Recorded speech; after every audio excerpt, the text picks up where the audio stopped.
Assalamualaikum mga ka-Ajis. Mayroon akong kwento tungkol sa buhay ni Marvin. Si Marvin ay isang lalaking may pangarap at determinasyon. Lumaki siya sa isang simpleng pamilya sa isang maliit na bayan sa Pilipinas. Ang kanyang mga magulang ay mga magsasaka na nagtrabaho ng husto upang mabigyan ng edukasyon. Sa kanyang kabataan, si Marvin ay puno ng mga pangarap. Gusto niyang makapag-aral ng mabuti at magkaroon ng magandang trabaho upang matulungan ang kanyang pamilya. Nagpatuloy siya sa pag-aaral ng may sipag at tiyaga. Pagkatapos ng kolehiyo, si Marvin ay naghanap ng trabaho sa Maynila. Nakaranas siya ng mga pagsubok at pagkabigo. Maraming beses siya nag-reject sa mga aplikasyon niya, pero hindi siya sumuko. Naniwala siya na ang bawat pagsubok ay isang pagkakataon upang matuto at lumakas. Isang araw, nakakuha siya ng trabaho bilang isang sales representative sa isang kumpanya.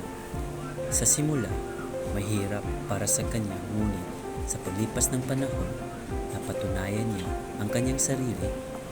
Nagpatuloy siyang magtrabaho ng may dedikasyon at nagkaroon ng mga promosyon.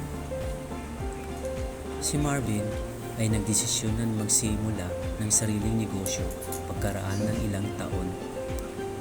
Gusto niyang magbigay ng oportunidad hindi lamang sa sarili, kundi pati na rin sa ibang mga tao na nangangailangan ng trabaho. Ang kanyang negosyo ay lumago ng dahan-dahan, ngunit may katatagan.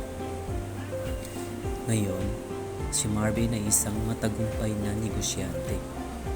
Nakapagpatayo siya ng isang kumpanya na nagbibigay ng trabaho sa maraming tao. Bagaman may mga pagsubok pa rin siya, pero proud pa rin siya sa kanyang narating at patuloy na nagbibigay inspirasyon sa iba.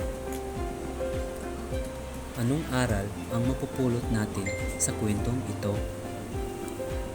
Si Marvin ay naniniwala na ang buhay ay isang paglalakbay ng mga pagsubok at tagumpay. Ang determinasyon, sipag at positibong pag-iisip ang mga susi sa pag-abot ng mga pangarap. At bagaman hindi madali ang daan, ang pagtitiwala sa sarili at pagmamahal sa ginagawa ay nagdadala ng tagumpay. Sana ay nagustuhan niyo ang kwento ko.